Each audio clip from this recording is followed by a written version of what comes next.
Hello everyone, I'm Melissa Duran. Thank you so much for joining us on Trending Vegas. I cannot believe it is already August, but here we are. I'm joined by a portion of the city's communications team, Diana Paul and Jace Radke, who joins us from a distance. We are all socially distancing over here. Thanks so much for being here, guys. All right, we're going to start with the most recent trending topic here in the city, and that was the Miss Nevada pageant shut down after breaking some rules. Here's a look and some videos. First, this one from Channel 13.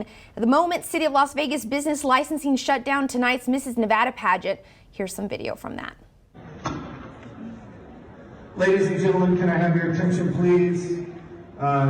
Next to me is Captain Owen from the Las Vegas Metropolitan Police Department, and from the City of Las Vegas is, Monica Perez, and your name, young lady? License Officer Tucker. They are shutting this event down. They are trying to say that we are in violation, that we're only allowed to have 50 people. All right, so that's just a glimpse of what happened there. Here are some other social media posts that we found. This is from actually us, the City of Las Vegas. The City of Metro Police found that Ahern Hotel is in violation of the governor's safety directives by attempting to hold the Mrs. Nevada pageant with spectators. And we have some responses. Tables all are separated. Looks like people are wearing masks and less than 50% occupancy. And then a response by the city. Earlier in the weekend, we attempted to notify the Ahern Hotel that the pageant would violate the governor's directives, but our licensee officer was escorted off property by hotel security. We will have additional information tomorrow. So definitely, there's so many different things that I've heard about this Ahern situation. It was shut down. It was just told to get into compliance. So from the city's perspective, Diana, what can you tell us about what happened in this situation? Well, our business licensing officers had heard about this event, obviously, and the governor does have a directive in place that has to do with how many people can be at an event. And we warned the business licensing officers warned the team that at Ahern that you guys aren't going to be in compliance if you hold this event. So they were given an update. They were given a heads up to get into compliance, but they chose not to. And in fact, they trespassed our business licensing person off the property, or they escorted them off the property. So we had been in communication with them. Okay. And then because they hadn't been in compliance, and because it's our responsibility to enforce the directive, that is why you saw from the video us going out to the property. I think there's some confusion from me as well too. Do they have the authority to escort a licensing officer off their property? Also, some of the social media posts that you'll see, if we can take a look right here, some people are saying, okay, but there were fewer than 50 people. Was it 50 people or was it 50% occupancy? My understanding is that it's 50% occupancy, correct, Jace? Well, it really depends. Okay. There's a lot of directives for safety from the state and the governor, and a lot of it depends on what licenses that you hold. Business licensing in the city and the county and the other municipalities are charged with enforcing these safety directives on businesses. And, we've seen on social the comparisons of this hotel is doing this and this hotel's not. But in this case, the Ahern has a hotel license and a restaurant and a tavern license, but they don't have a gaming license. They don't have the licenses needed to hold special events. So in this case, it falls within the directive where they couldn't have this event with the amount of people that they had there. And you saw in the video, the licensing officers in Metro let them know, and they ended up having the spectators leave, and they continued the event that met the threshold of how many people they could have. Right, and so they were Instagram live streaming it. So, people were really disappointed, but I think it sends a strong message that you have to follow the rules. I mean, these are rules that none of us love, but this is what the state we're in right now. So what kind of feedback did you guys hear on social media? Well, it kind of blew up on social, and it was interesting because there's people on both sides of the issue, right. And a lot of them just tagged us. We had hundreds of messages. They weren't really asking us questions, or there wasn't really misinformation out there. It was just, they're polar opposites, people that feel completely different about this issue, whether we should be doing this or we shouldn't be shutting them down, or whether you should have to social distance or not. And our message is just we are charged with enforcing the directive. So it's an issue that people feel very passionate about, both sides. Right, and it's an issue that most likely will not go away anytime soon. Okay, guys, we're going to keep on some city topics. Next is the construction of our new gateway to downtown sign. A lot of people are questioning where we got the funding for this. Here's a look at some of the social media posts. Construction is underway on the new 80-foot tall arches that will form a gateway to downtown Las Vegas on Las Vegas Boulevard, and then some closures that we can expect. Of course, then you get the people that are upset about this. Yeah, that is important to focus on right now. Clowns. And we have this one. All that money and you wanted to build an arc. Why couldn't that money go to people who have been evicted or struggling during this pandemic? Why couldn't it go to the school district? And then you have others. I think it looks great. Can't wait to see it go up. Well done, City of Las Vegas. Pretty, but I would have shelved this project until we get people back to work everywhere and be able to show it off. What a waste. So I wanted to bring this topic up because, you know, I think it's a valid question. People know that we are going through a pandemic and, you know, people are out of work. The economy is, you know, hurting right now. So I wanted to give you all perspective. Jace, let me start with you. Where did the city get this money and how do you answer these calls? Well, it was always planned. So this project's been in the work for years.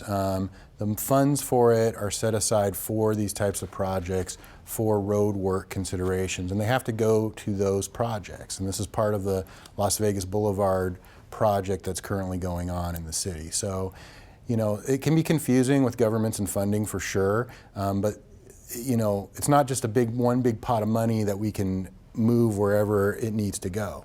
Now that said, this project is creating jobs. It's creating construction jobs. So that is helping people that may otherwise be jobless, one. And two, you know, we do have monies that go to some of those things that you see on social media about, you know, helping those who are maybe small businesses. We've had small business grants. We have CARES Act fund that does go to those areas. So it's not an either or. It's not always an either or situation in government. Sometimes you can do both. And I think back to 2008 when we were in the Great Recession, and the city moved forward with some very key projects like the Smith Center, the Ma Museum, the new City Hall, and all of those projects helped us come out of that recession and also provided jobs at the time. So it's definitely a balancing act at the city, and our city council and city management does the best they can to get the best outcome for everyone. Yeah, I can definitely see how people get confused because you think that government funds are just easily transferred from one fund to the next. But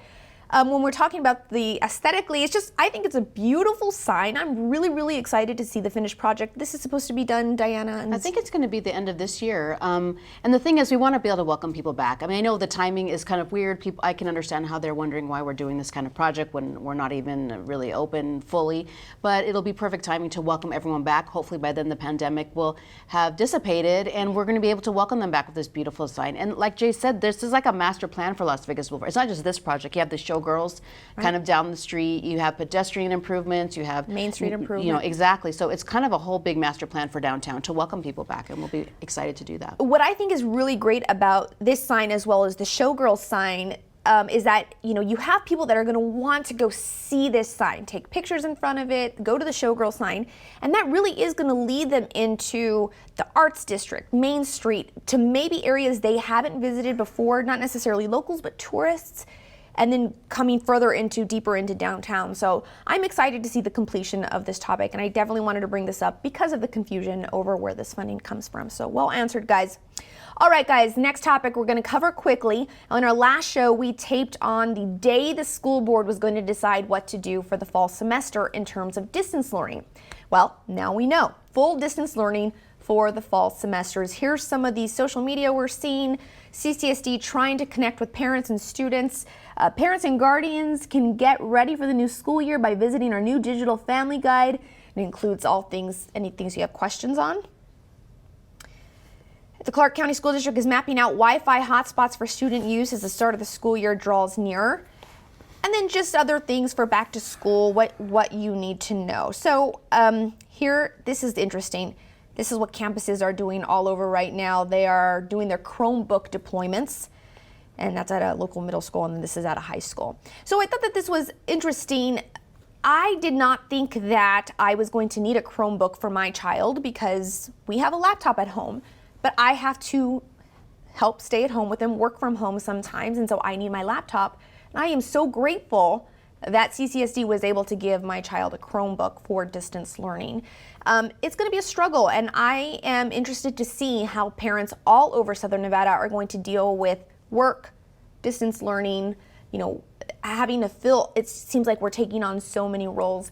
Diana, your kids go to charter schools. Right. So what happened in your case? You guys were going to start. Right. So the charter schools are still governed by the state. There's a state board, but they don't, and they receive their funding from the school district, but the charter schools are actually independent from the school district. So like in instance of my school, and I think it was almost 30 other charter schools, got their plans approved, their safety plans approved to open with a hybrid approach. Okay. And like my school was going to open for 2 days a week in school, but then last week we found out no kids allowed in the school. So it's been difficult for parents, and the city of Las Vegas, we're not in charge of education, right? Like that's the school district, but the city has made a commitment over the last many years to be involved in education and lead the gaps, like for things like SafeKey. So the city is now taking an active role in offering kids quality childcare, and not just childcare, but you're going to have to do your Zoom and your distance learning from there. So our Vegas Strong Academies are going to hopefully fill that gap for some of the parents who do have to work, but their kids are also home. Right, and that is on a first come, first serve. You're going to need to sign up, correct, Jace? Yeah. So you can go to lasvegasnevada.gov/Vegas Strong Academy. All the information is there on the city website. For sign-ups, we have multiple locations in the city of Las Vegas. We may be adding some additional ones depending on the demand, but it's what the city does. We try to help fill in the places where there is a need in the community, and certainly with parents at work, there's going to be a need for childcare and a place for kids to do their distance learning safely. Yeah, and the one thing I've noticed on social media that teachers keep saying is, please have patience with us. This is new for us too. I think everyone is still on that learning curve. It's gonna take a while, so we'll see where the fall semester ends up, and good luck to everyone as we all embark on this journey of distance learning. Okay guys, finally we have to discuss our Vegas Golden Knights. They had some awesome games in the round robin section, and now we are officially in the playoffs, but with 0 fans in attendance. It's a little weird, but hey, I'm happy hockey's back. So here's a look at some of the things we're seeing. The top seed in the Western Conference belongs to the Golden Knights. That last game, woo, it was a doozy. That was such a good game. Okay, here we have August hockey looks good in gold, and that's just them getting ready. I put this in because you can see no fans in attendance. They have this covering over the seats, I guess, to not distract. I don't know what the reason for that is. I would be making that up.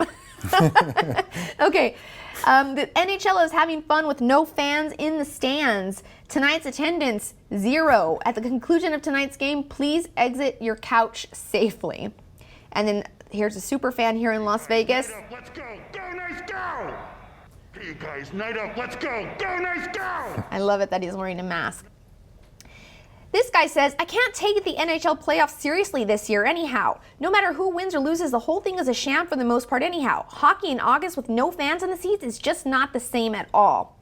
We have this guy, no complaints from me right now. We got NHL playoffs, MLB season rolling, and NFL hopefully coming soon. Good time to be a sports fan. Guys, I get so shocked that people are still complaining about no fans, or I am just happy. Last week when I was watching them, especially that final game, I was so happy to be cheering for something. I lost track of the fact that there were no fans in the stand. So I think it's awesome, Diana. Yeah, I mean, sports bring people together, and I think that's something that everyone's been missing since March. Yes. There's no sports, and even though it's going to be different, obviously, there's no fans. It's still great to get people excited about something, especially the Golden Knights. We also have the Las Vegas Aces are doing awesome. Yep. So there's something to cheer for, something to get excited about. There's not a lot to get excited about otherwise right now. Yeah, and speaking of the WNBA and the NBA, they're doing things a little differently. They have those digital fans, I guess. Jace, what do you think of that? You're an NBA fan. Yeah, it's fun. I saw in one game the other day, Shaq got on there and he was one of the digital fans and he was like dancing around and stuff. I'm not a good dancer. I won't try to do it, but it's fun. And then other people have their pets on there, and it's just a lot of fun. There's been some great games in the NBA. It's a little funny because it kind of seems like a summer league game because of the no fans there, but at the end of the day, you get together with your family, watch some games. It's fun. We watch the hockey games too, like you guys were saying. It was a lot of fun to watch it. I thought this was interesting. There was a hat trick in one of the games, and they had staffers go out and throw hats onto the rink. I thought that was great.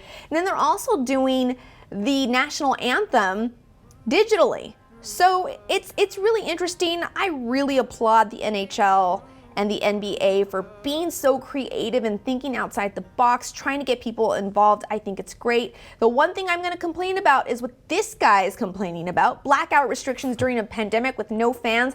I happened to be in Texas last week during the games, and one of the games was blacked out in Texas, and I lost my mind. And I don't understand the blackouts, but money is money, decisions are decisions, I guess. So I guess all we're going to end with is go Knights go. All right, guys, thank you so much for joining us. Jace, thanks for being here with us. And public schools are getting ready to start their distance learning on August 24th, but if you work, what are your options? The city has a program you can take advantage of to keep your children on track. We'll tell you all the details when we come back. Behold, the angry giant. Behold, the angry giant. Behold, the angry giant. Behold, the angry giant. It only takes a moment to make a moment. Take time to be a dad today.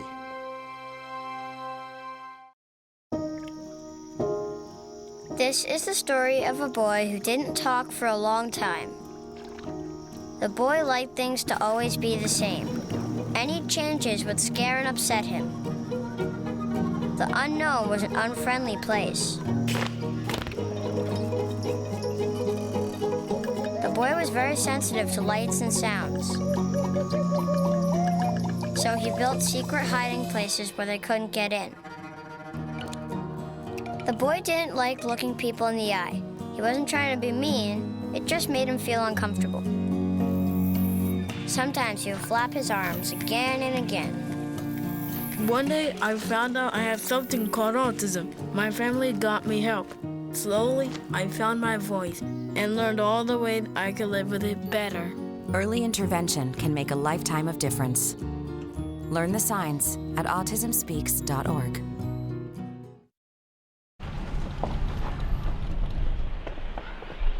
Got a quarter?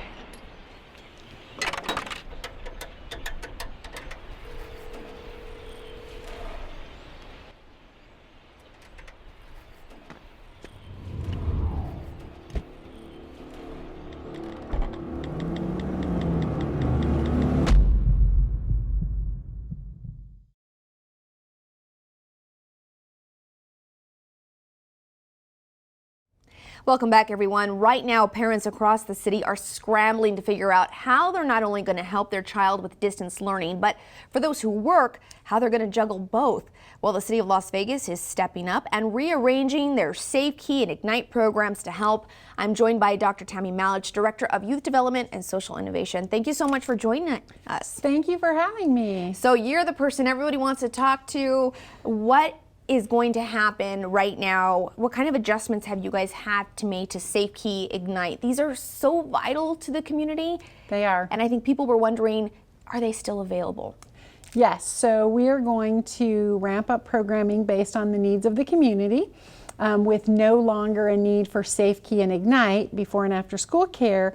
We're transitioning that program to serve the community for full day care, providing kids and parents with a safe environment where kids can be supervised, as well as providing that academic support and the online learning support so that kids can take part in the distance learning while parents are at work. So we're hoping that we will be a good alternative for parents. We're trying to keep it very cost effective. We're not going to fully recover all of our costs, but trying to do a service for the community and provide parents a good option. I mean, this is a much needed service for the community, in my opinion. So let's talk about where these, what it's called, Vegas Strong Fall Academy. Okay. CCSD, once they made the decision to go full distance learning, they have 130,000 children from kindergarten through 5th grade.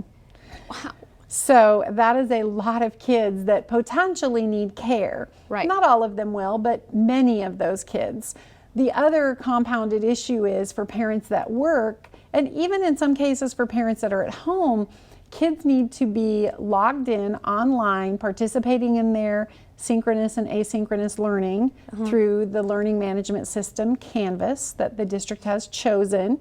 And then they need time to do the work that's accompanying those lessons. And for many parents that work, by the time they get off work, pick up kids, get home, make dinner, if they now have to sit down and do a couple of hours of online learning and schoolwork, there's not enough hours in the day. Right. Speaking of children that are moody at the end of the day and just ready to wind down. Right. It's the worst to try Optimum that. learning is always earlier in the day Absolutely. for kids. So hopefully this will be a good option for parents.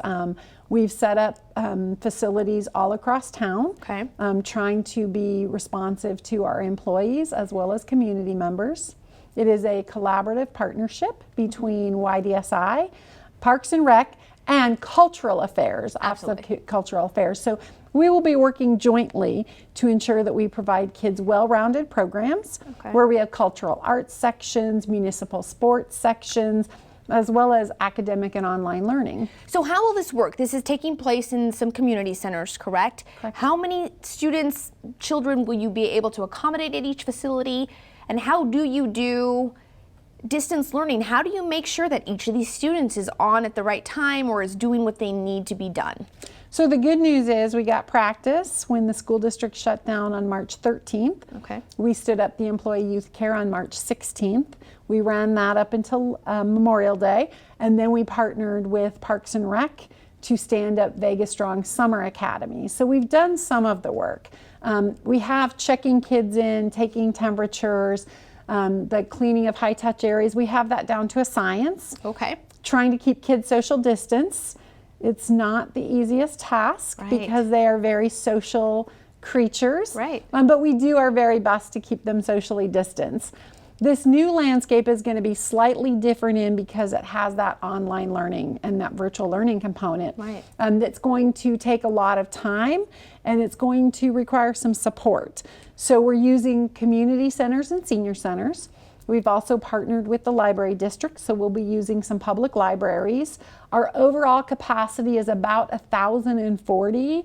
That's just city operations. That's 1,040 total? Total children. Okay. Our partners in other municipalities are also standing up programs so that collectively, hopefully, we can serve about 5,000 kids across the community. At each site, it really varies based on the square footage and the space available in the site. We have sites that have a capacity as low as 24, and our largest site has a capacity of 140. Wow. Taking into consideration all of the mandates and the guidelines. And because you do, like your mandates, guidelines, you're talking about socially distancing, making sure they're not, scrunched up in tables next to each other.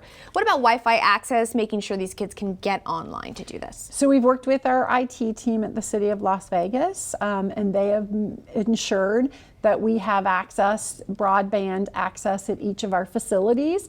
And they are also prepared to do some plus up where that's needed if we run into that. We've tried to arrange the schedule such that we'll have like age groups working on their distance learning at the same time. Interesting. We'll provide academic support through YDSI staff as well as our AmeriCorps service members. So they will be there to answer questions, guide kids on how to log in, how to get to Canvas learning, helping to bridge that. And then the teachers, CCSD teachers, will be delivering the contents. The fortunate part is that CCSD determines that even during the synchronous learning, so the live learning sessions, they're going to film those so they can also be done on demand. So that if a child arrives beyond the time that synchronous learning took place, or we didn't have the capacity to put that number of students online, we will have a backup plan so we can recall that session and replicate it for students. Wow, there is just so much to think about going into this. I'm sure parents are wondering, what's the cost? What's the hours? Is lunch provided? How does this work? So the hours are going to be 6:30 a.m. to 6 p.m. Monday through Friday. We will be flexible. If we have employees that have a need earlier or later, we will look at that and accommodate by maybe making a site earlier or later if that need exists. But we're going to start with 6:30 a.m. to 6 p.m. Monday through Friday. Okay. The cost is $20 a day. Parents can pay for 3 days, 4 days, 5 days, full week $100. We're right now partnering with the Department of Health and Human Services to look at subsidies and how we can subsidize families that need that based on income. And then we will operate within those hours for that same cost, as I said. We will work, students will be required to wear masks. They will. We will have masks provided as well if that need arises. We will check everyone's temperature coming in. For the most part, we will have parents drop off at the door, if you will, trying to keep the access limited to those that are in the program. We will keep groups as consistent as possible, both in regards to children and staff. Obviously, if a staff member becomes sick, then we'll have to make a shift, but we'll keep those groups consistent, and then we'll rotate kids. We will use social distancing. We will wipe down high-touch areas. We will provide children with individual supplies in baggies labeled with their name, so we're not trying to wipe down pencils and crayons throughout the day. We're wiping down those bigger areas, but door handles, countertops, etc. And then the city will be cleaning those facilities, or the library, if it's a library, they'll be cleaning those in the evenings in between. Okay. Wow. Okay. So how can parents sign up? And can you do it week by week, day by day? How does that work? Parents can sign up. If you have a SafeKey PIN number already, parents will use that to access the system into School CareWorks. There's a $20 registration fee one time. And then they can pay by the day, they can pay by the week, they can pay for the entire session. For some of our busier sites, the best way to sure up your spot is to pay for the entire 19 weeks. We understand that not all families can do that, however, so parents can pay weekly or daily as well. And so there is a chance that somebody won't go 1 week, or so different spots could open up as we do this. Absolutely. Okay. The system allows for a waiting list, so we'll keep a waiting list and we'll have staff monitoring that, calling parents to say, we don't have room at this site, but we have room at this site and it's only 2 miles away, for example. We will look at opening additional sites if our demand becomes greater than our supply. And we plan to operate right now from August 24th up through winter break, when school is set as it stands to resume face-to-face. If that changes at any point, school opens up earlier or later, we will then accommodate based on the needs. Go back to kind of the SafeKey Ignite way of Absolutely. doing things. At that point, we'll roll right back into SafeKey before and after school care and Ignite for our middle school kiddos. Wow. Well, Dr. Malich, I am impressed with you guys. I mean, there's a lot of planning. That's a lot of work. I wish you guys nothing but the best. Thank you. Before we go on, what number can people call? Where can people sign up? The website. Interested families or employees can log in to lasvegasnevada.gov/Vegas Strong Academies, or call 702-229-CARE and get information by phone or online. Okay, you guys have a busy few months. The best of luck. Thank you so much for being here and giving us all this vital information. And now we are back to training staff. Staff is in training right now, ready to gear up for the program. So thank you. Yeah, such a new way of doing things. Thanks so much. Yes. All right, guys, and thank you at home for watching. That's going to do it for us. Remember, you can always watch us on kclv.tv. You can also find us on YouTube, Apple TV, Roku, and Amazon. Have a great day, everyone. We'll see you next time.